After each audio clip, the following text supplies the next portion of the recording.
Hi everyone, this is Adarsh Shukla, MBBS third year. So today in the second lecture of breathing exchange of gases, first we will talk about the passage of air from the environment till the alveoli. So we will see first the passage of air. So we know that first air enters in our nostrils, then whole your nasal passage. I will tell you about the nasal passage again, and after that it goes into the your pharynx, and then larynx and your trachea. After that trachea, it goes into the primary bronchus,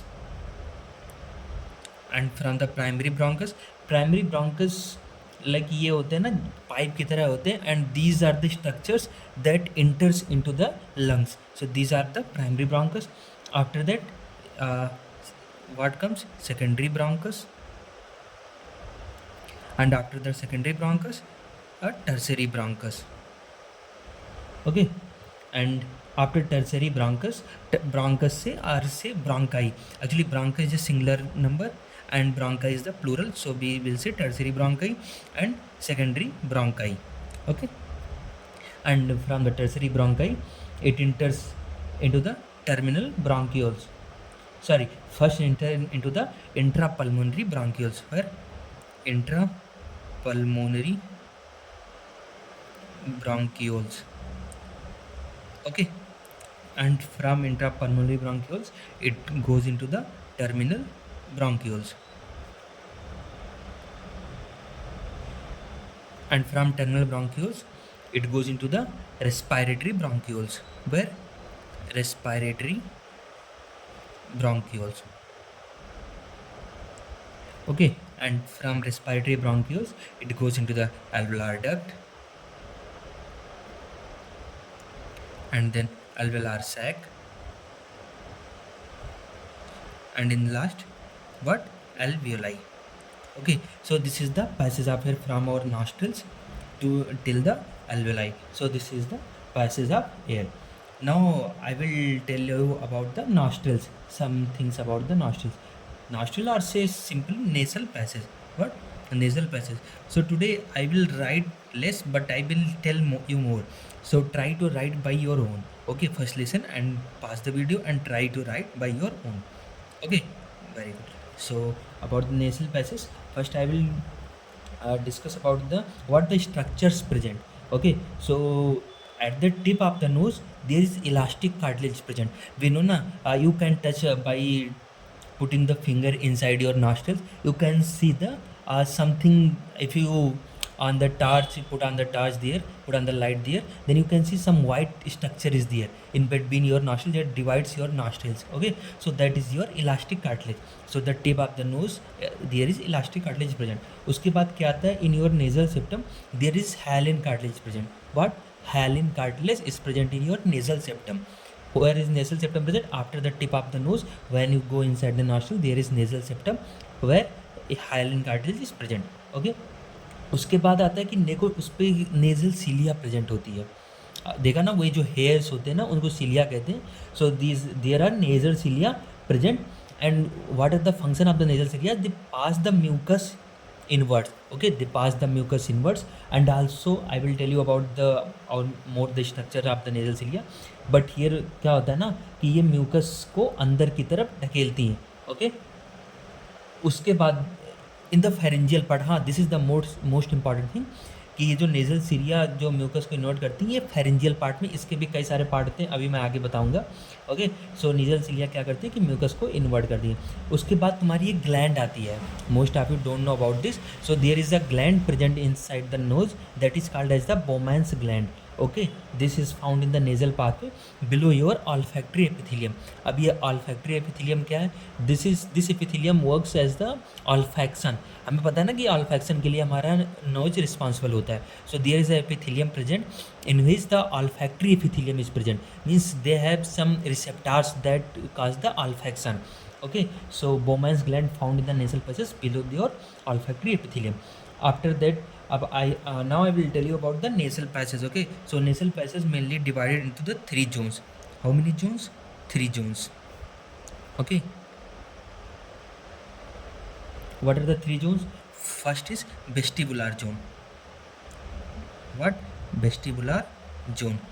What the second is? Second is your respiratory zone. Respiratory zone. Very good. And the third one is the olfactory zone. Here only your Bowman's gland is present. Olfactory zone. So अब सबका काम क्या होता है, थोड़ा थोड़ा देख लो कि वेस्टिबुलर जोन का क्या काम होता है. यहाँ पर हेयर्स प्रेजेंट होते हैं, ये जिसको सीलिया कहा था ना, ये तुम्हारे हेयर्स प्रेजेंट होते हैं. तो ये और ऑयल ग्लैंड्स प्रेजेंट होते हैं, जिसको सिवेसियस ग्लैंड भी अपन कहते हैं. ठीक है, जो अपन देखते हैं ना कि नाक में ऐसे गंदा गंदा सा मॉर्निंग सुबह उठो तो भरा रहता है, वो का क्या होता है तुम्हारा, ये जो सिवेसियस ग्लैंड जो सीबम प्रोड्यूस करती है वही होता है, तुम्हारा हेयर में फंसा हुआ होता है. इसका काम क्या होता है, हेयर्स और इसका ऑयल ग्लैंड का, इसका काम होता है ये for filtration. These are used for filtration of air. Okay, for what? For filtration of air. ये क्या होता है कि बड़े पार्टिकल्स को ये बाहर ही रोक लेती हैं. ओके, देन तुम्हारा आता है रेस्पिरेटरी जोन. रेस्पिरेटरी जोन क्या काम होता है कि ये पहली चीज़ तो पैसेज का काम करता है. ओके, और क्या करता है कि एयर के टेम्परेचर को मेंटेन करता है. क्या करता है? एयर के टेम्परेचर को मेंटेन करता है ये. Okay, so this is the main work of your respiratory zone. And the second one is the clean up. Okay, वो सभी का है, मतलब वेस्टिबुलर का तो है ही मेनली, बट रेस्पिरेटरी जोन भी क्या करता है तुम्हारा, लिख लो चलो, क्लीन अप करता है. Okay, and the third one is your olfactory zone. As per the name only you can see that this to olfaction. एक चीज़ और समझ लो कि इसमें एक मेम्ब्रेन होती है जो रिस्पॉन्सिबल होती है ऑल्फैक्शन के लिए, उसको कहते हैं अपन सीडेरियन मेम्ब्रेन. क्या कहते हैं? Schneiderian membrane. ओके, बहुत इंपॉर्टेंट है. Means it's not very much important for your exam, but it's for your general knowledge. Okay, so Schneiderian membrane होगी जिसमें ऑल्फैक्टरी एपिथेलियम होती है जो कि तुम्हारा स्मेलिंग में काम आता है. उसके बाद आ जाओ बकोफेरेंजियल कैविटी पर. क्या है? Buccopharyngeal cavity. Okay, buccopharyngeal cavity. Very good. So अब इसमें हम आगे अपन देखते हैं बकोफेरेंजियल कैविटी. मैं तुम्हें कुछ ऐसे ही बताता हूँ, उसको चाहो तो तुम नोट कर लो, चाहे तो ऐसे ही दिमाग में रख लो कि बकोफेरेंजियल कैविटी क्या होती है. It is the common passage of food and air is the pharynx, you know. Okay, तो क्या होता है कि जो ये अपना फेरिंग्स है, इसमें अपन इस this the common passage of both air and food. Okay, here what हाँ first see the structures, what the structures are present here. So this is your nasal septum, what I told you now. This is the nasal septum, these are the nostrils here. Okay, this is your nostrils and this is your mouth, like this. Okay, this is your nose and this is your mouth. Here the palate is present. Okay, and this is the nasal septum. Okay, सो अब नीचे आओगे तो एक ही structure present होता है, uvula. You can see by putting the light on your mouth. Okay, अपना मुंह खोलो एंड देन फिर उसमें लाइट डालो तो तुमको दिखेगा एक स्ट्रक्चर जो नीचे तरह से लटका हुआ होता है, उसको हम कहते हैं इव्यूला. ओके, इव्यूला. उसके बाद आ जाओ, एक हो गया अपना ईसोफेगस पिनो और एक हो गया ट्रेकिया. तो जो ईसोफेगस होता है उसकी ओपनिंग को अपन गुलेट कहते हैं. क्या कहते हैं? गलेट कहते हैं. GULLET, gullet. ईसोफेगस की ओपनिंग को क्या कहते हैं? गलेट कहते हैं. और जो ट्रैकिया होती है उसकी ओपनिंग को क्या कहते हैं अपन? ग्लॉटिस कहते हैं. ट्रैकिया की ओपनिंग को ग्लॉटिस कहते हैं और ईसोफेगस की ओपनिंग को गलेट कहते हैं. तो इसीलिए देखो, जो ग्लॉटिस को कवर करता है, ग्लॉटिस को जो कवर करता है, या ऐसे बोलो जो ग्लॉटिस के ऊपर होता है उसको एपिग्लॉटिस बोलते हैं. एपिग्लॉटिस जो बोलते हैं, epiglottis is the muscular structure that is present over the glottis. Okay, and that covers the glottis while swallowing the food. So अब मैं आपको बताता हूँ swallowing कैसे करते हैं. तो जब भी हमने कुछ खाना खाया, ओके, खाना यहाँ आया, okay, always the trachea is open always. Okay, we know, हम कभी भी देखो सांस लेते रहते हैं हमेशा, चाहे मुंह से ले चाहे नाक से ले, तो हमारी सांस हमेशा हम लेते रहते हैं. तो ट्रैकिया इज ऑलवेज ओपन. लेकिन देखो, जब भी ये फूड आता है ना, तो यहाँ पर रिसेप्टार्स होते हैं, वो रिसेप्शन करते हैं कि हाँ कोई सॉलिड पार्टिकल आया, कोई लिक्विड पार्टिकल आया जिसको ट्रैकिया में नहीं जाना चाहिए. तो इसके लिए क्या होता है कि अपना ये है ना एपिग्लॉटिस. एपिग्लॉटिस तुरंत क्या करता है कि ये ग्लॉटिस को कवर कर लेता है. ये फ्लैप लाइक स्ट्रक्चर होता है, फ्लैप लाइक, वो इस ग्लॉटिस को कवर कर लेता है. Okay, so epiglottis covers the glottis. उस समय क्या होता है कि अपना ट्रैकिया का पैसेज बंद हो जाता है और केवल अपना गलेट, मतलब ये ईसोफेगस का पैसेज ओपन रहता है. तो अपना खाना जो है इसमें गलेट के थ्रू और ईसोफेगस में नीचे फिर स्टमक में चला जाता है. So this is the function of your epiglottis and this is the pharynx. Pharynx contains what? Uvula, gullet and your glottis and epiglottis. And इसके बाद फिर तुम्हारा लैरिंग्स आता है, वो आगे का पार्ट है. ओके, सो इसके बारे में कुछ पॉइंट देखना कि जब हम देखो swallowing क्या करते हैं, तो फिर epiglottis covers the glottis and uvula covers internal nostrils. Okay, ताकि ये यूवुला जो है ये आगे की तरफ, ये ऐसे ऊपर की तरफ हो जाता है, ताकि ये खाना फिर हमारा ऊपर आ जाए। इसीलिए देखो कहते हैं कि खाना खाते वक्त बात ना करो, क्योंकि जब एयर भी साथ में आएगी, ओके, और फूड भी साथ में आएगा, तो ना तो यूवुला ऊपर सही से जा पाएगा, ना ग्लॉटिस सही से बंद होगा, तो फूड इधर ट्रैकिया में भी जाने के चांस रहेंगे और इधर भी। इसीलिए देखो जब भी कभी ये अंदर जाता है, या कभी देखो अचानक से हमें कफ आने लगती है वाइल ईटिंग, तो देखो इधर नाक से भी देखो खाना हमारे आने लगता है, पानी आने लगता है। जब पानी पीते हो देखो कभी कभी नाक से पानी आ जाता है, वो ये इसीलिए होता है कि उसी समय जब एयर अंदर जाती है, तो हमारा जो यूवुला होता है, ये यूवुला हमारे नॉस्ट्रल्स को कवर नहीं कर पाता है। तो ये जब उसको कवर नहीं कर पाएगा, तो इधर जो मटेरियल जा रहा था वो वापस आ सकता है ऊपर, ठीक है। इसीलिए देखो ना कभी कभी देखो जब खांसते हो तो फिर ऊपर पानी और खाना बाहर नाक के थ्रू भी आने लगता है। सो क्या हुआ कि during swallowing epiglottis covers the glottis and uvula covers internal nostrils, okay, and then what is epiglottis? Epiglottis is a flat elastic cartilage that covers your glottis, okay. After that during swallowing breathing rate is 0, मतलब जब भी हम swallowing करते हैं तो उस समय हम सांस नहीं ले सकते। आज ये करके देखना, जब शाम को खाना खाना, तो फिर शाम में सुबह में जब भी खाना खाना, तो ये करके देखना ना कि जब भी तुम खाना खा, मतलब करना नहीं यार, ऐसे एक बार थोड़ा सा प्रैक्टिस करके देख लेना कि जब भी खाना खाओगे ना उस समय तुम सांस नहीं ले पाओगे। मतलब खाना खाओगे मतलब नहीं, जब swallow कर रहे होगे खाना या पानी, तो तुम सांस नहीं ले पाओगे। क्यों? क्योंकि ये एपिग्लॉटिस जो तुम्हारा ग्लॉटिस को कवर करके रखेगा, ओनली इसोफेगस का पाथ ओपन रहेगा, इसलिए। ओके, सो ये हुआ। इसके बाद अपन बात करेंगे किसके बारे में? लैरिंग्स के बारे में। किसके बारे में? लैरिंग्स के बारे में। लैरिंग्स में अपन बात करते हैं लैरिंग्स होता क्या है। तो it is the modification of trachea. What is this? Modification of trachea, okay. सो लैरिंग्स क्या अपना modification of trachea. Also it is the means लैरिंग्स किस कैसे बना होता है। सो कार्टिलेजिनस ट्रायंगुलर बॉक्स बना होता है। कैसा होता है? कार्टिलेजिनस ट्रायंगुलर बॉक्स होता है, ठीक है। इसका काम क्या है? It produces sound. कैसे करता है? It has 2 pairs of vocal cord. इसमें 2 पेयर वोकल कार्ड होती हैं which are arrange between arytenoid and thyroid cartilage. I will tell you about the cartilage, just I will tell you the name because it's not important, it's not in your syllabus also, okay. So I will tell you the name only. There are mainly 4 cartilage are present in the larynx. What are these? Thyroid cartilage, that is C shaped.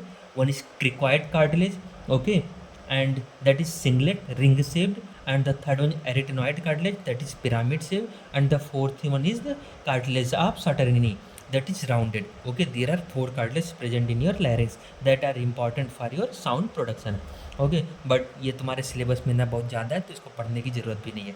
इसके बाद अपन बात करेंगे किसकी? Trachea की। किसकी बात करेंगे? Trachea. तो ट्रैकिया में अपन बात करते हैं। ट्रैकिया अपन को पता है ना, this is the passes of the air. So ये क्या होता है कि ये lined by, this is lined by the tracheal cilia. इससे लाइन बाय होता है ट्रैकियल सीलिया। क्यों होता है ट्रैकियल सीलिया इसमें? इसका फंक्शन क्या है?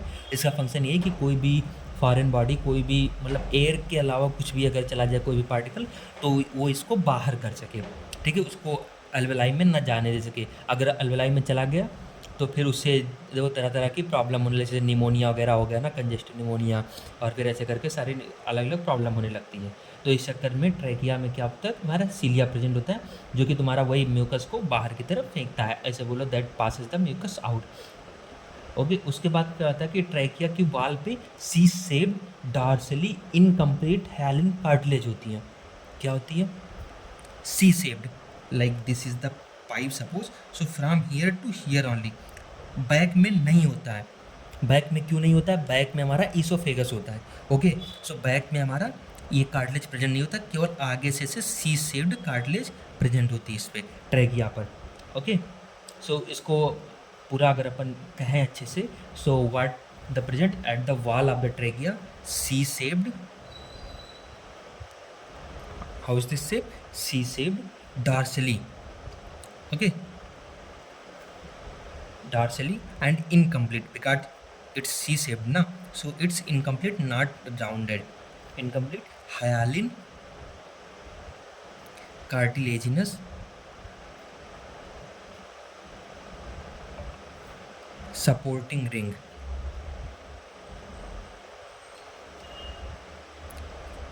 present, ओके, इसका काम क्या है? It prevents collapsing of trachea. तुम्हें पता है ना पॉजिटिव प्रेशर और negative pressure, I will tell you later in this breathing chapter only कि पॉजिटिव प्रेशर नेगेटिव प्रेशर क्या होता है। पॉजिटिव प्रेशर सिंपली जब एयर अंदर को जाती है, जब वहाँ पर ज़्यादा हो जाता है, जब वो वाल्स पर प्रेशर लगाने लगती है तो उसको हम पॉजिटिव प्रेशर कहते हैं। और जब एयर सारी बाहर आ जाती है तो जो वाल्स होती है वो अंदर की तरफ सिकुड़ने लगती है, उसको नेगेटिव प्रेशर कहते हैं। तो जब नेगेटिव प्रेशर ट्रेकिया में होता है यहाँ पर आफ्टर एक्सपायरेशन, तो क्या होता है कि वो कोलैप्स कर सकती है ट्रेकिया। और अगर एक बार कोलैप्स कर गई तो फिर वो फिर दोबारा से ओपन नहीं होंगी ना। सो उनको कोलैप्सिंग से बचाने के लिए ये तुम्हारा सी शेप्ड कार्टिलेज प्रेजेंट होता है। ओके, इसके बाद अपन आते हैं आगे रेस्पायरेटरी टिब्यूल्स के बारे में थोड़ा सा बात कर लेते हैं। तो रेस्पायरेटरी टिब्यूल्स वन में I will write it,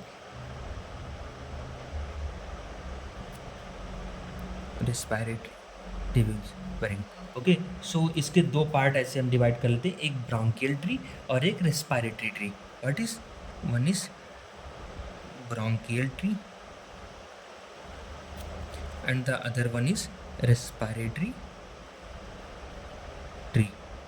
okay, so bronchial tree में क्या होता है, इसके दोनों के बीच में ऐसा डिफरेंस समझो ना कि डायमीटर के बेसिस पर पहले तो डायमीटर इसका ज़्यादा होता है, इसका रेस्पायरेटरी ट्री का कम होता है।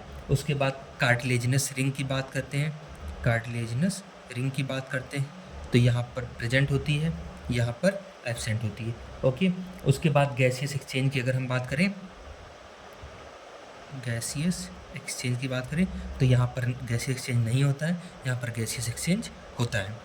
ओके, और उसके बाद अपन बात करें यहाँ डेड स्पेस की, डेड स्पेस वॉल्यूम मैं आगे बताऊँगा क्या होता है डेड स्पेस वॉल्यूम। अभी के लिए बस ऐसे नाम याद रखो, डेड स्पेस वॉल्यूम।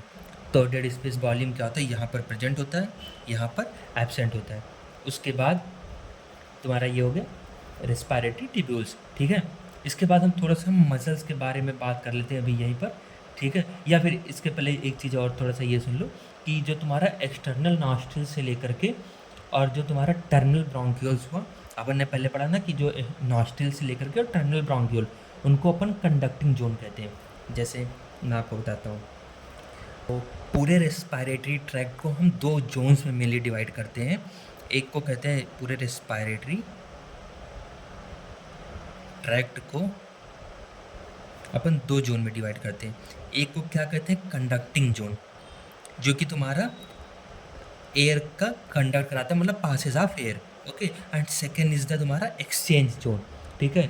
क्या होता है एक्सचेंज जोन, जो कि तुम्हारा क्या करता है कि एयर का एक्सचेंज करवाता है टू द ब्लड। ओके, तो कंडक्टिंग जोन में तुम्हारा क्या क्या आता है, तुम्हारा एक्सटर्नल नॉस्ट्रिल से लेकर के, क्या एक्सटर्नल नॉस्ट्रिल्स से लेकर के तुम्हारा जो टर्मिनल ब्रोंकियोल है, टर्मिनल ब्रोंकियल, वहाँ तक तुम्हारा क्या आता है कंडक्टिंग जोन होता है, ठीक है। कहाँ से, एक्सटर्नल नॉस्ट्रिल से लेकर के और टर्मिनल ब्रोंकियल तक। और एक्सचेंज जोन में फिर क्या आता है, जो तुम्हारा बचा हुआ चीज़ हुआ क्या क्या, जैसे रेस्पायरेटरी ब्रोंकियल से लेकर के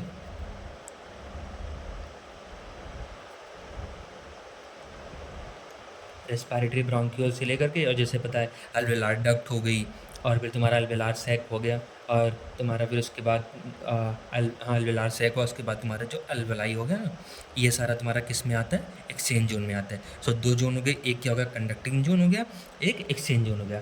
इसके बाद तुम्हारा अब बात करेंगे अपन अल्वेलाई के ऊपर, लेकिन अभी ये लेक्चर ज़्यादा लंबा हो रहा है, सो अल्वेलाई के ऊपर हम अगले लेक्चर में बात करेंगे। Okay, so in the last, thank you for watching the lecture, and if you actually like the lecture then like it and subscribe it. Thank you everyone, thank you.